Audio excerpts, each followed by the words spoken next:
Faz 4 meses que eu mudei para o Rio depois de uma temporada de 9 anos morando em outros estados. Nesse período, eu morei no Espírito Santo, na Bahia e em Goiás. Esses foram os estados que eu vivi. Mas eu passei por 3 países, 16 estados e mais de 100 cidades. Eu trabalhava como vendedor e, por ser uma das poucas pessoas solteiras e sem filhos da empresa, eu podia mudar de estado a hora que eu bem entendesse, até que eu me apaixonasse por algum local. Mas isso é assunto para outro episódio. Se você nunca morou fora do lugar onde nasceu, talvez você só consiga olhar para isso e pensar: nossa, que máximo! Principalmente se você tem alguma vontade de sair de onde mora, essa imaginação pode ser um harém para você. E realmente é. Esse episódio não tem qualquer interesse em fazer você desistir da ideia de mudar de vida. Muito pelo contrário. Mas hoje a gente vai trazer visões e experiências de pessoas que, assim como eu, trocaram de CEP e ganharam um novo capítulo na vida. A pergunta que fica é: o que acontece depois que a euforia da mudança passa? Dados do IBGE, o Instituto Brasileiro de Geografia e Estatística, mostram que mais de 9 milhões de brasileiros mudaram de estado nos últimos 10 anos. As motivações são muitas: trabalho, segurança, família, oportunidade ou só o desejo de recomeçar. Para quem vem da Baixada Fluminense, por exemplo, uma região marcada pela desigualdade, pela violência e pela falta de infraestrutura, sair de lá pode ser uma chance de respirar. Oi, eu sou o Eric Nobre, jornalista, idealizador e apresentador desse podcast. E esse é o Horário Nobre, um podcast para conversar, divertir, informar e falar sobre tudo que é importante agora. Hoje, vamos contar essa história em 2 atos. No primeiro, você vai conhecer 2 famílias da Baixada Fluminense que decidiram tentar a sorte no Nordeste. As 2 saíram em busca de uma nova vida, mas só uma delas ficou. Vamos chamar essas famílias de Correia e Liberador. No segundo ato, você vai ouvir o relato de uma família que também se mudou da Baixada Fluminense, mas para o norte do país. Mas essa viagem, marcada pela perda de um bebê e por uma tentativa de reconstrução emocional, revela um lado ainda mais profundo dessa experiência. Para costurar esse episódio, a gente também ouviu uma psicóloga especializada em intercultura, que nos ajuda a entender o que muda por dentro quando a gente muda por fora. Olá, boa tarde. Eu sou a Silvia, tenho 35 anos, sou uma carioca morando em Fortaleza, vim de Nova Iguaçu e agora moro aqui no Meireles, em Fortaleza. Olá, eu me chamo Camila Correia, sou moradora de Belford Roxo, nascida e criada na Baixada Fluminense. Toda a minha família é da Baixada Fluminense, Belford Roxo. E nos meus 30 anos, no ano de 2021, no auge da pandemia, em janeiro de 2001, para ser mais precisa, a gente decidiu largar tudo, vender tudo e morar em outro estado, sem conhecer ninguém, nem nada. E assim foi a nossa decisão de vida de se mudar para outro lugar. Na primeira parte dessa viagem, nós vamos em um carro. Eu vou conduzir, você vai do meu lado e quem vai com a gente é a Silvinha, que representa a família Liberador, e um casal, Camila e Diogo, que são os representantes da família Correia que saíram de Belford Roxo para João Pessoa. Talvez o fato de ter 3 vozes pode te confundir. Então eu vou lembrar várias vezes. Olá, me chamo Diogo Moraes, tenho 34 anos, sou nascido e criado em Belford Roxo, mais preciso em Areia Branca, e fui morar em João Pessoa, Paraíba, ser mais preciso também em Mangabeira. O começo costuma ser bonito. A cidade nova, o clima diferente, a sensação de liberdade. Parece que o mundo virou de frente para você. E por um tempo, ele vira mesmo. A impressão ao chegar é que eu estava no paraíso, né? Fortaleza é a capital do Ceará, estamos no Nordeste. Um calor para cada pessoa, muita praia, todo lugar que você olha tem uma praia, tem um azul, aquele azul de filme, sabe? É muito impressionante a quantidade de litoral que nós temos aqui. Isso foi uma coisa que me chamou mais atenção. Toda rua que eu pegava, todo Uber que eu pegava, saía num lugar que dava em praia. Isso foi a primeira coisa que me chamou mais atenção. Em João Pessoa, as coisas não andavam diferente, não.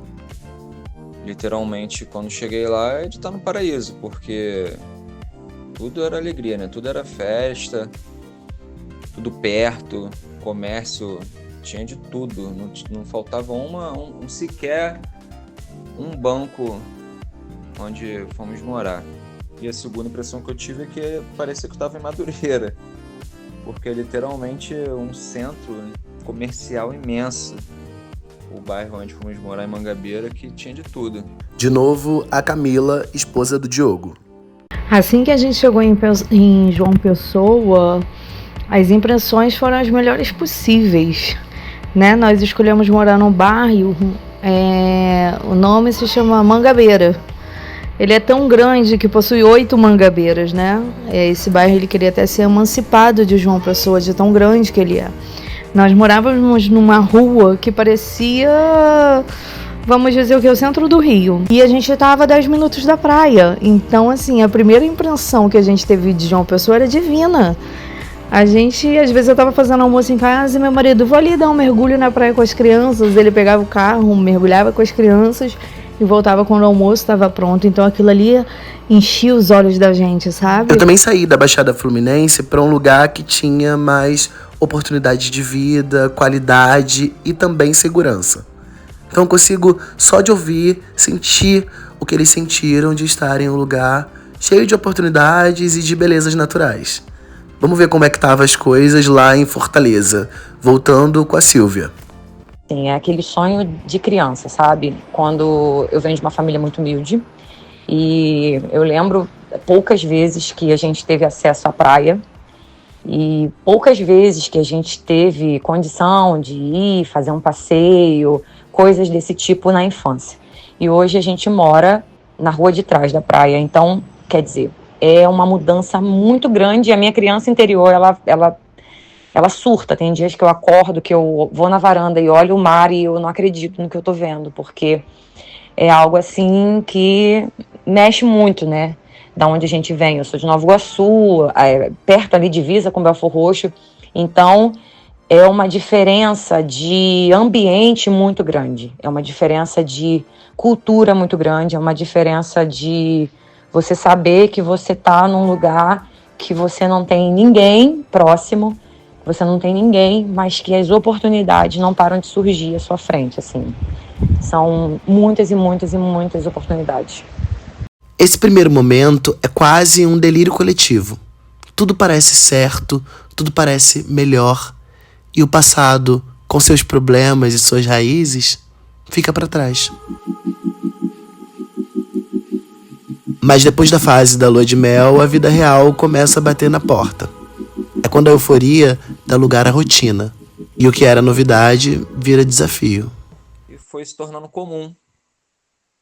Começamos a ir menos às praias, focava mais nas praças por questão das crianças.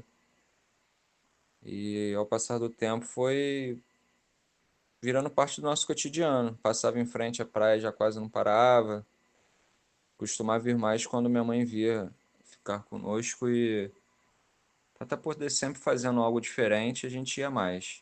Apesar de estar morando num lugar incrível, tudo é muito incrível, até que começa a vir a rotina, né? Os compromissos do dia a dia, os trabalhos do dia a dia. Então, assim, a gente não tinha mais tanto tempo para viver aquelas coisas. E com o tempo isso tudo foi mudando e a gente foi basicamente vendo que a gente mudou de lugar, mas os problemas permanecem os mesmos, né? Com o tempo, os sinais de desconexões aparecem. O sentimento de deslocamento é sutil, mas ele chega. E e se instala. Muitas vezes eu já me senti um verdadeiro forasteiro, porque eu falo alto, eu sou expansiva, eu me gesticulo muito e, assim, vira e mexe, eu tô num restaurante conversando e daqui a pouco eu olho assim, tem alguém me olhando meio, cara, o que essa garota tá fazendo? Quem é essa mulher? Outro ponto, temos pouquíssimas pessoas morenas e negras aqui na região. Fortaleza quase não se vê pessoas negras. Assim, foi uma das primeiras coisas que eu observei. E eu sou aquela carioca que ama o sol, amo estar bronzeada, amo estar esturricada no sol. E sempre tô muito, né, queimadinha. Eu sou uma morena, assim, que puxa ali, né, uma morena mesmo, bronzeada, estilão carioca. E sempre tem alguém observando, tipo, olhando, assim. Muitas pessoas já me pararam e falaram, nossa, sua cor é muito diferente, nossa, você é muito bonita e tal, mas você vê que a pessoa fica, caramba, um preto. Ai, chega a ser engraçado. Mesmo conhecendo muitas pessoas, eu sou uma pessoa que de poucos amigos. Então hoje eu posso falar pra você que eu posso contar na mão, em uma mão, a quantidade de amigos que eu tenho aqui. E não são todos cearenses. São variados. Tem cearense? Tem cearense. Mas eu tenho amigas aqui que eu conheci, cariocas, que, cara, eu tenho a minha melhor amiga daqui, o marido dela também veio a trabalho, a gente mora 2 quarteirões e ela é uma carioca, tipo, da Barra da Tijuca, gente. Como? Como eu nunca encontrei, não conheço, não, sabe? A gente fica, meu Deus, como Deus é perfeito, sabe? Porque ele leva a gente para um ambiente com situações parecidas e nos conecta com pessoas parecidas ali vivendo o mesmo, para que a gente possa se moldar e crescer. E tem sido um tempo muito bom de crescimento. Para Silvinha, ficar em Fortaleza exigiu mais do que coragem. Ela precisou construir um novo mundo e começou se conectando com quem também vinha de fora. Era como se só quem carregasse o sotaque de outro canto conseguisse entender o que ela sentia. Mas teve um detalhe que fez toda a diferença: a igreja. Ser evangélica ajudou a Silvinha a encontrar um grupo, um espaço de acolhimento. A igreja vira abrigo, vira rede. E não é só ela. O trabalho, os amigos, os vizinhos, as amigas da célula. Então, lá na igreja, eu sou da Igreja Batista da Lagoinha e a maioria das pessoas lá são de fora. São pessoas que são esposas de militares, pessoas que... Conheci muitos cariocas aqui, conheci várias pessoas de São Paulo, de outros estados. Eu tenho uma célula que acontece na minha casa e é um grupo só de mulheres e engraçado, na última semana todas descobrimos que éramos de fora. Então é uma sensação de acolhimento, né? Porque, igual teve o Dia das Mães agora, a gente fica muito sensível, com saudade de casa, saudade da rotina do domingo do Dia das Mães, aquele almoço em família, tudo isso. Então muitas mães aqui sem os filhos e muitos filhos sem os pais, sem a mãe. Então acaba que a gente se torna assim uma grande família, sabe? E facilita muito a caminhada, facilita muito o processo, porque são pessoas enfrentando as mesmas dificuldades que você, né? Com a visão de fora também. Então isso é muito importante, conhecer pessoas que estão no mesmo processo que o seu. Tudo isso vai costurando o pertencimento. As instituições costumam nos dar chão para seguir. E aí que a história dela se afasta da história da família Correia. Quando a gente fala em mudar de estado, não é só a geografia que muda. É a forma como você se conecta com o mundo. E o Diogo quase não conseguiu. Motorista de aplicativo, ele passou os primeiros meses dentro do carro, sozinho, atendendo passageiros que mal sabiam seu nome.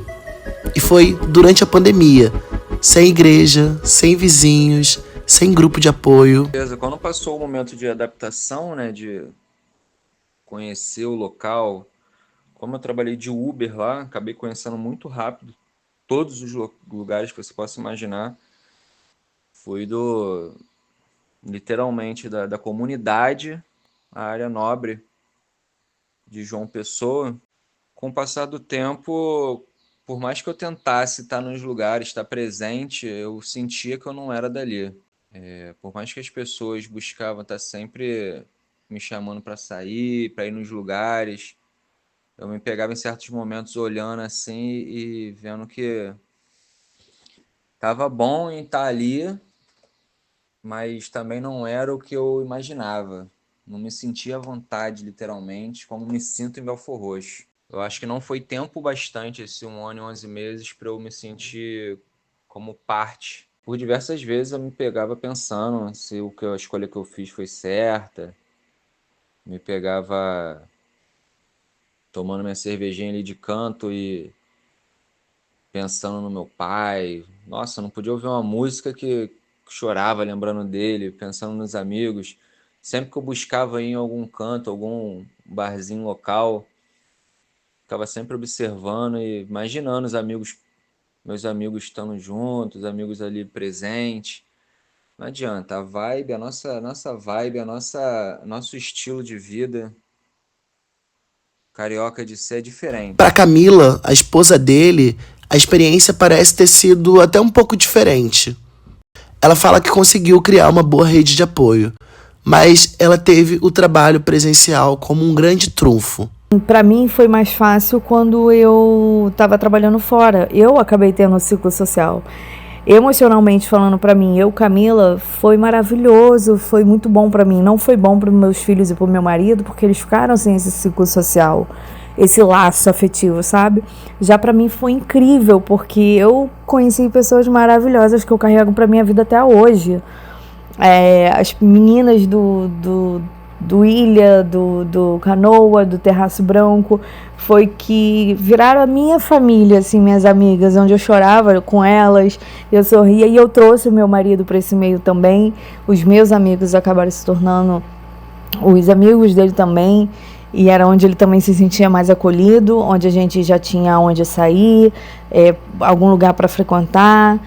E apesar da gente ter essa facilidade de criar amizade, era difícil manter o laço, pela cultura ser diferente, né?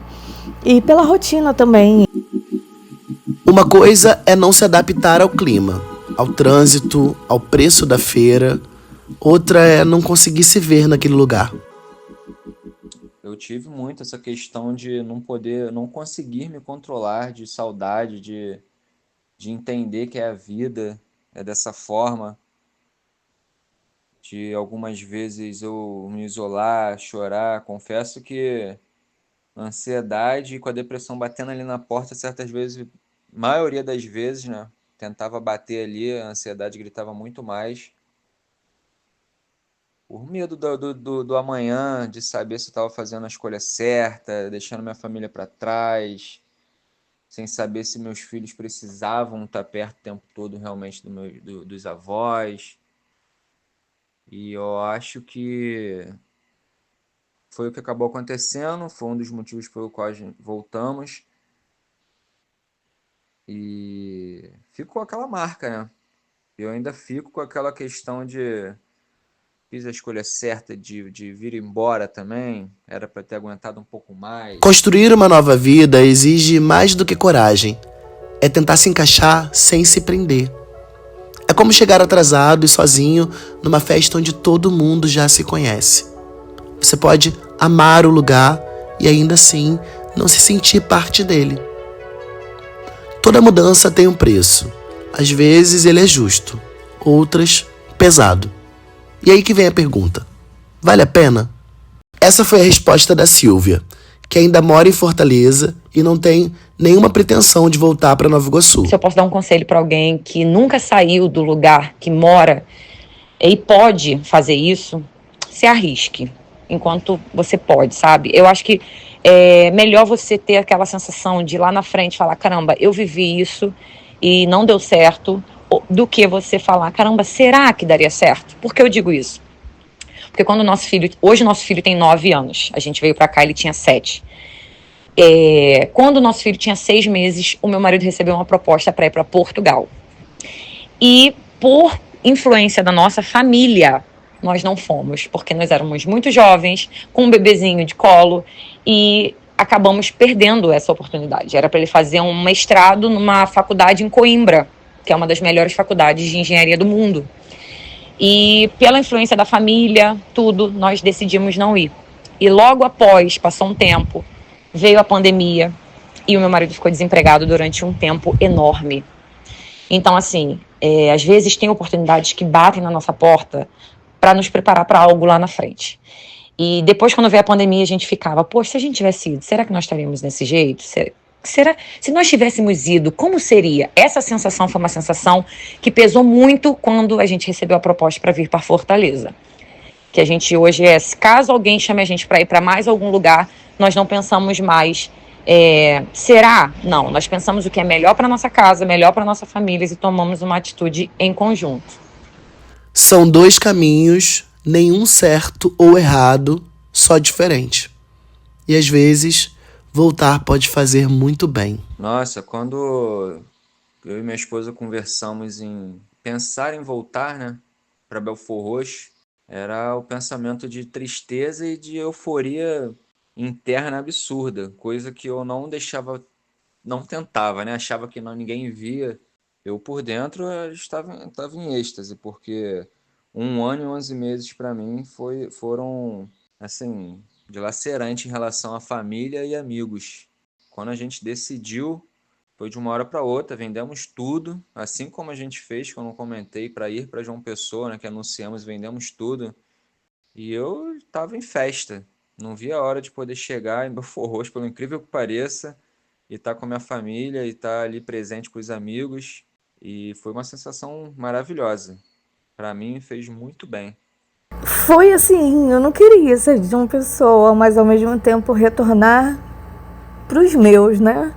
Foi bom e foi bom demais, porque João Pessoa mudou minha vida, mudou meu jeito de pensar, me mostrou como eu sou capaz, me mostrou que eu sou uma boa profissional, me mostrou que eu não preciso ser só mãe, esposa e dona de casa, eu posso ser muito mais. Então deu super certo morar em João Pessoa. João Pessoa fez muito bem para nossa família. Eu sinto muita falta de João Pessoa, muito. Eu sonho em voltar, mas estar aqui em Belford Roxo também é incrível. Independente do lugar que a gente está morando, nem tudo é lugar, nem tudo é, sei lá, famílias, pessoas. A gente tem que valorizar, né? Porque quando tá longe dói muito. E deu tudo certo. João Pessoa deu certo, Belford Roxo tá dando certo.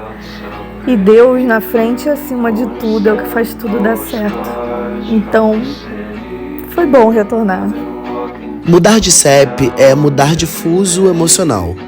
Não tem mapa para isso. Você aprende a viver com saudade, com dúvida, com esperança, às vezes com arrependimento também.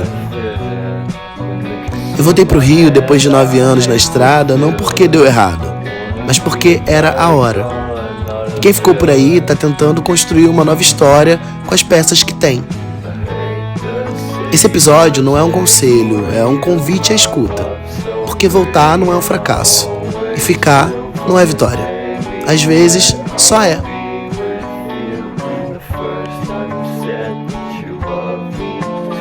Quando falamos em migração, tendemos a resumir tudo em números.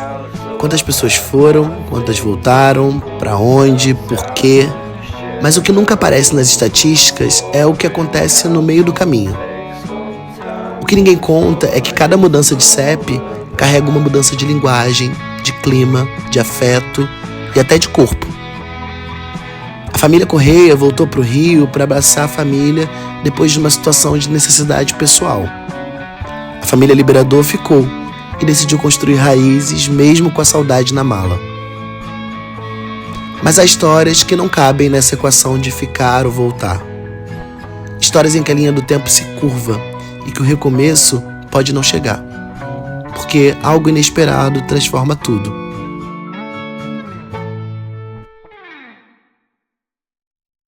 A próxima história que nós vamos ouvir é da família Sena. eles também deixaram a Baixada Fluminense em direção ao norte do país. É uma história intensa e por isso, ao longo do caminho, você também vai ouvir a voz da psicóloga Natália Fernandes. A Natália é uma psicóloga especialista em intercultura. Ela também mora fora do país, então, além de viver essa realidade, ela também ajuda outras pessoas a passarem por esse momento.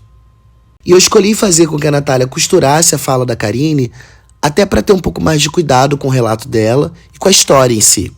Antes de a gente começar, a Natália vai se apresentar. Olá, eu sou Natália Fernandes, sou brasileira, sou nascida e criada na Baixada Fluminense do Rio de Janeiro. Eu sou mestre em psicologia e também especializada no atendimento à população migrante. E atualmente eu também sou uma imigrante no Reino Unido. Bom, as minhas experiências, minhas vivências pelo mundo começaram lá em 2019, através de um intercâmbio de idiomas de inglês em Malta. Logo depois eu também emendei num estudo em Portugal por 6 meses, em parceria com a minha Universidade do Brasil.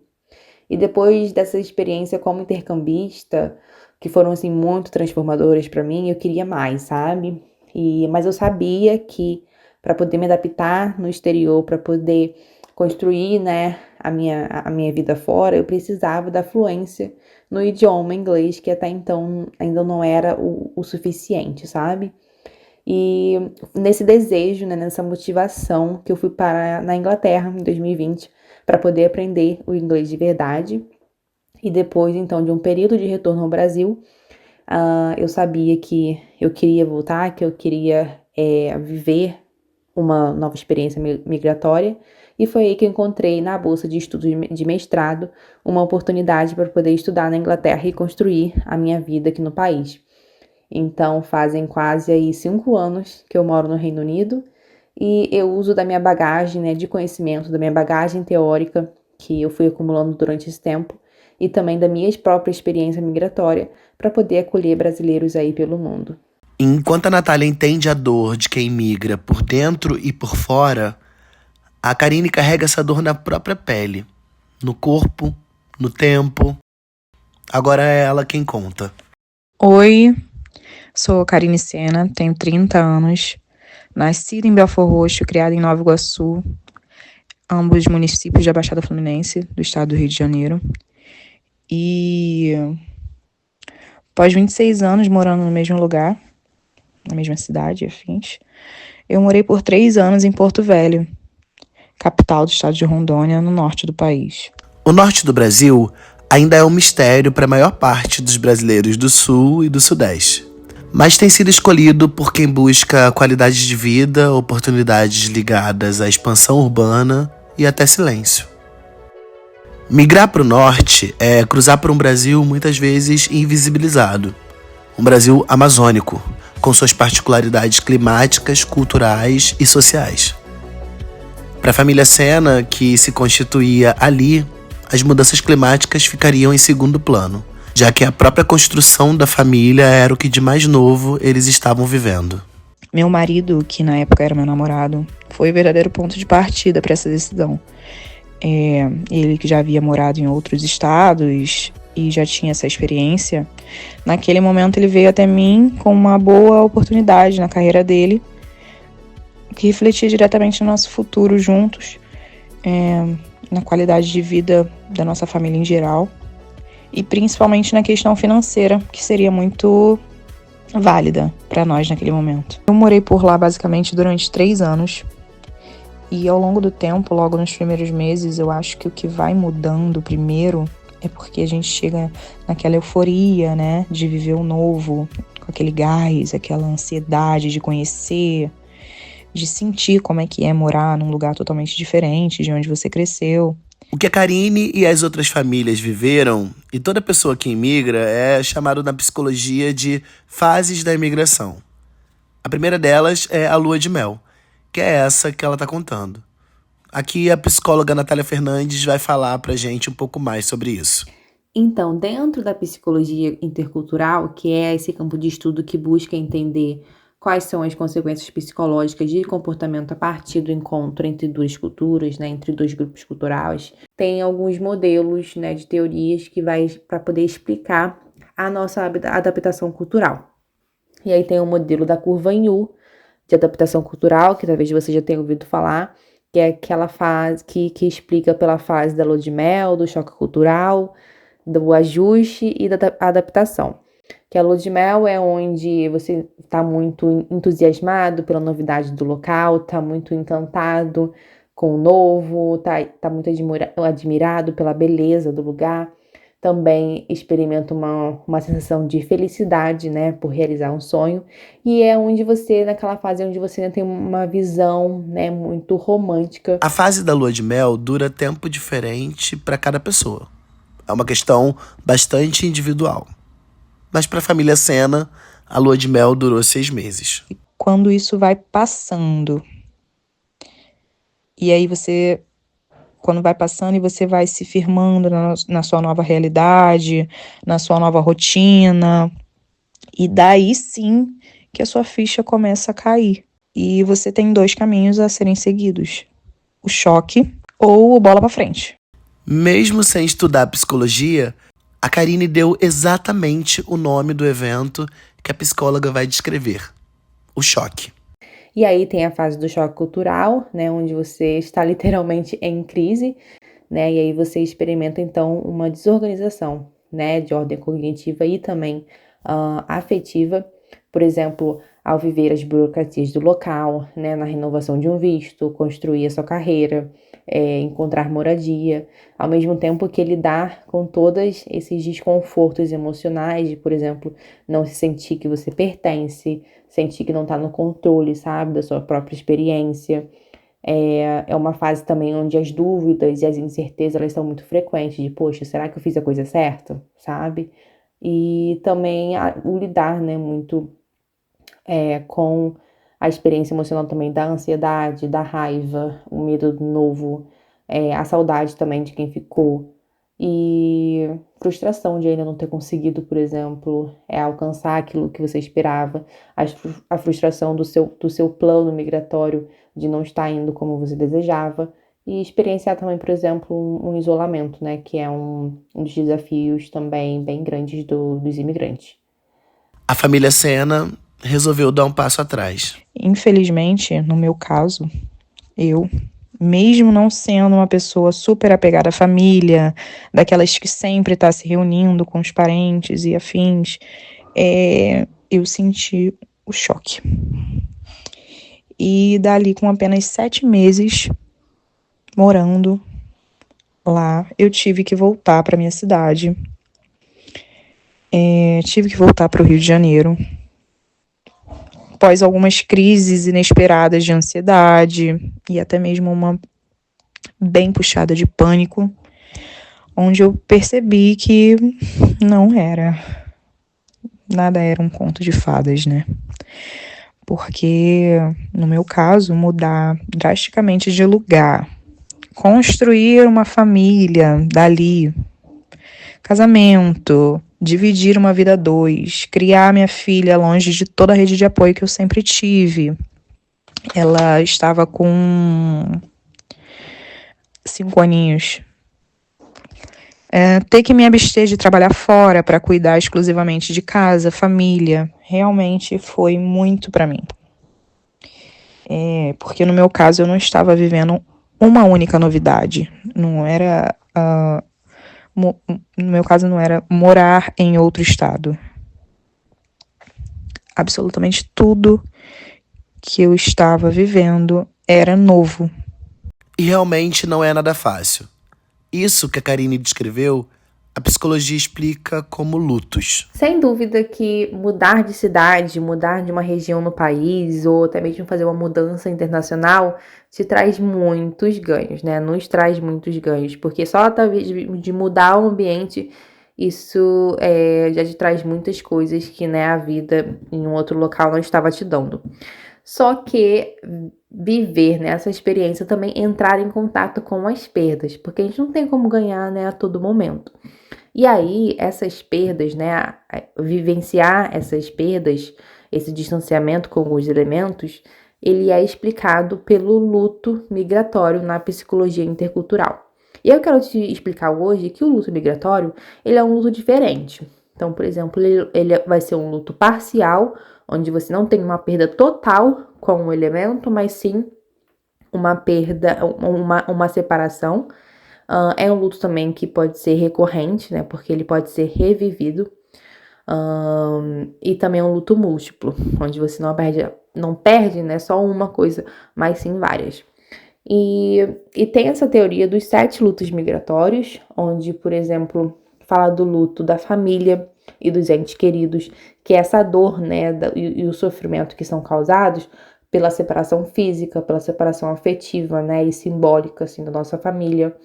É a perda do convívio diário, né, com os pais, com os filhos, com os irmãos, com os parceiros. É a tristeza de talvez ver os vínculos se enfraquecendo com o tempo.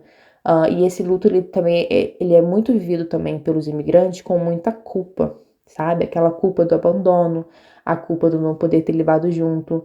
E também aquela ansiedade e o medo, né, em comum também, nem muito na população migrante, de perder os familiares, né, enquanto ainda você tá distante. É uma fase cheia de questões com identidade e voltar pode ter sido importante para a família Sena e principalmente para a Karine se entender e expandir a identidade, que é um ponto muito importante que a psicóloga Natália levanta. Então, para aqueles que foram morar em uma região distinta, né, ou foram morar fora do Brasil e estão em contato, né, com uma cultura nova, uma cultura diferente, já com certeza deve ter sentido aquele sentimento estranho de eu não pertenço aqui e nem lá. É uma sensação, sim, de conflito, mas que a gente pode passar por isso e expandir. Por quê? Porque identidades, elas são identificações em curso, sabe? Não é algo que a gente foi formado, né? Que cresceu na infância, na adolescência, formou seus referenciais, aquilo que te forma como pessoa, e acabou, né? E é isso. Não, tem uma transformação, sabe? Pela vida inteira. Então, a identidade, ela tem um caráter super dinâmico, de constante construção também. Então, como que a gente não vai mudar de região, mudar de país, e também não vai mudar, né? Não tem como não ocorrer também essa mudança. Então, essa mudança não é só mudança também de identidade, sabe? Você não é, por exemplo, eu não sou mais a Natália que morou no Brasil por 26 anos, né? Eu sou a Natália que morou no Brasil por 26 anos e a Natália que agora mora no Reino Unido por 5 anos, sabe? Por quê? Porque eu adiciono experiências, adiciono novos elementos culturais na minha bagagem, sabe? Então, é uma identidade que vai aí se expandindo. E realmente a identidade se expande. A Karine, da família Sena, voltou para Belford Roxo, recarregou as energias e voltou para Rondônia com a identidade expandida. Bom, aqui começa a minha segunda temporada, que eu chamo de intensa. Eu retornando a Porto Velho, após esses 2 meses, vamos dizer, de recuperação, né, no Rio, de volta. Eu retorno a Porto Velho me sentindo completamente renovada, feliz por estar de volta. E já vou direto para outra casa, tá? Porque antes da minha volta ao Rio, nós morávamos em um apartamento, num condomínio super bem estruturado, com muito lazer para nossa filha, segurança, mas era um pouco distante do centro da cidade, o que impactava muito na nossa vida social. Então, quando eu retorno a Porto Velho, meu marido já tinha organizado mudança, tudo direitinho, e eu já vou direto para essa nossa nova casa. Essa nova casa era uma PNR militar, que são casas, apartamentos próprios para militares e suas famílias. Então, automaticamente, você tem vizinhos conhecidos, né? Entre aspas.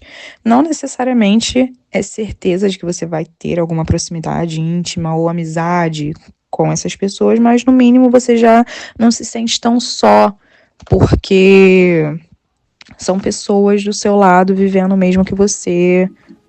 Mas imagina que você deixa a sua cidade, muda tudo, e quando você está começando a entender onde fica o supermercado, qual médico atender, qual caminho evitar, vem o maior trauma da sua vida.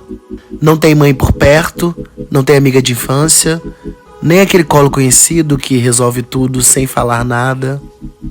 O que sobra é você, e quem estiver disposto a ficar do seu lado. Foi nesse espaço vazio que a família Sena encontrou gente que segurou firme. Gente que virou família por necessidade, mas que ficou por escolha. A Karine teve uma pré-eclâmpsia. A pré-eclâmpsia é uma condição que pode surgir durante a gravidez, geralmente depois da 20ª semana. Ela causa pressão alta e pode afetar órgãos como o fígado, os rins e até o cérebro. Em casos mais graves, pode colocar em risco a vida da mãe e do bebê. Às vezes, os sintomas são mais sutis, e quando aparecem, o corpo já está em alerta máxima. Foi assim que aconteceu com a Karine. Um trauma que infelizmente levou seu Miguel. Foram dias no hospital entre exames, medo e silêncio. O marido ficou ao lado dela o tempo todo como tinha que ser. Enquanto isso, a filha pequena era cuidada por outras mãos. Esse, que era o maior pesadelo da família, confiar a segurança da menina a alguém, teve que acontecer. Um casal da base se ofereceu para acolher e cuidou com tanto carinho que a Karine diz ter se sentido abraçada por inteiro. Por eles e por toda a comunidade que tinham criado ali. Porque ali, naquela base militar, havia mais do que regras e rotinas. Havia uma rede feita de afeto, de presença e de escolhas conscientes de cuidado. E é isso pra mim o que importa no final das contas. Entender que dá sim pra criar família longe do ninho. Que mesmo a quilômetros de casa é possível ser e ter apoio. É possível construir pertencimento com gente nova, formar rede, criar laços, mesmo quando tudo ao redor ainda parece improvisório. E às vezes é justamente nesses encontros improváveis que a vida volta a fazer sentido. Eu não vou compartilhar aqui o áudio emocionante da Karine em que ela conta a sua experiência. Eu fiquei com medo de beirar o sensacionalismo e também invadir muito a privacidade dela. Mas o que importa pra gente é que, mesmo no momento mais traumático da sua vida, quando você tá fora de onde você nasceu, é possível encontrar rede de apoio onde nem se esperava. Então, a princípio ali, a maior necessidade de apoio era alguém de confiança para cuidar da nossa filha. Enquanto eu estava no hospital e, querendo ou não, como foi tudo inesperado, poder contar com esse casal para isso não se resumia só no querer, em eles serem pessoas confiáveis. Eles tiveram que meio que parar a vida, né? Se moldar ali, tipo, do nada, para cuidar de uma criança que, além de tudo, nunca havia ficado dias assim longe de mim, sem sequer poder falar comigo no telefone, porque eu não podia pensar em pegar no telefone nem para falar. Eu tava praticamente as 2 semanas na sala vermelha, com a pressão que não baixava. Minha pressão era 20. Então, não foi fácil. E a única coisa que eu sei é que no fim de tudo, eles fizeram um excelente trabalho. Enfim, contei sobre eles em especial. Se não houvesse a nossa filha, nós conseguiríamos ali talvez se virar só nós dois, né, com o que desse, tranquilo. Mas como havia ela, o que fazer com ela? Já que os dois estavam no hospital. No caso, provavelmente a outra opção seria só eu ter que ficar sozinha, o que não sei como seria, sinceramente. Eu não sei, não faço a menor ideia de como seria eu ter que passar pelo que eu passei totalmente sozinha. Porque foram dias de horror. Então foi muito importante a presença do meu marido ali do meu lado. E se nós não tivéssemos essa rede de apoio para estar, tanto para ele quanto para eu também conseguir ficar em paz, na medida do possível, com ela, em segurança na casa de alguém, teria sido absurdamente pior. Quando eu perguntei pra psicóloga Natália quais eram as principais dicas que ela dava pra quem tava vivendo essa situação e vivendo um momento de adaptação, ela disse: crie sua rede de apoio. E talvez isso seja o mais importante, na minha opinião. Apenas crie, né? Crie relações, crie uma rede de apoio com qualquer pessoa que também esteja de acordo, né, com os seus valores também. Eu falo que a rede de apoio, né, que a gente cria fora são aquela família, né, que a gente escolhe, né, são os amigos que acaba sendo como família realmente, porque são eles que também que vão te ajudar, que tem a probabilidade, né, de te ajudar quando a barra pesar. São eles também que às vezes sustentam muitas angústias, né, compartilhadas também, e ter essa sensação de pertencimento, né, vindo dessa rede de apoio no seu país de destino é muito, muito valioso. Então, faça, né, esse esforço também de criar a sua rede de apoio, né, de construir laços sociais nesse novo local, nesse novo país.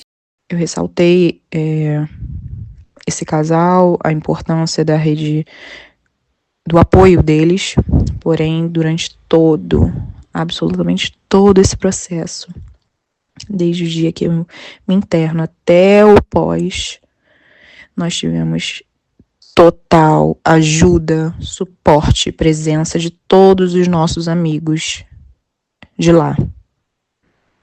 E, na real, nós fomos abraçados assim por todos de uma forma que eu sou totalmente grata, inclusive. Então foi isso. Muito mais que importantes. Essa rede de apoio que nós tivemos foi fundamental. Foram anjos enviados por Deus para as nossas vidas. A gente sai de casa achando que tá indo buscar alguma coisa. Um emprego melhor, mais segurança, uma chance de recomeçar.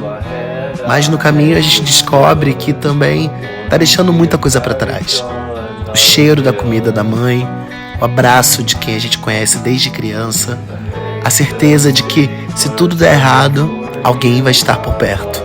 Migrar não é só mudar de CEP, é reorganizar a vida em torno do que ficou e do que ainda nem chegou. E no meio disso, a gente cai, levanta, perde, ganha, chora de saudade e ri de nervoso. Mas se tem algo que muda tudo, é isso. Gente que chega, gente que escuta, que oferece um café, um colo, uma mão estendida. Gente que vira rede, que não substitui o que ficou, mas que constrói o que vem depois. Porque no fundo ninguém se salva sozinho. E se migrar é um salto no escuro, encontrar acolhimento é como acender uma luz no meio do caminho. Que a gente tenha coragem de partir, mas principalmente que a gente saiba chegar e fazer do novo lugar um lugar de verdade. E se precisar voltar, saber que o nosso lugar nunca deixou de estar ali.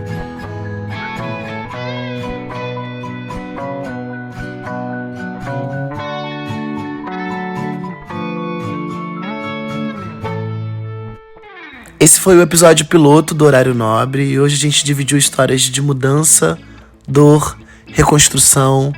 Descobrimos como um novo CEP pode mudar não só o endereço, mas quem a gente é. Eu quero agradecer profundamente as famílias que confiaram as suas histórias a gente e a psicóloga Natália, que nos ajudou a entender com mais cuidado o que acontece dentro quando tudo muda lá fora.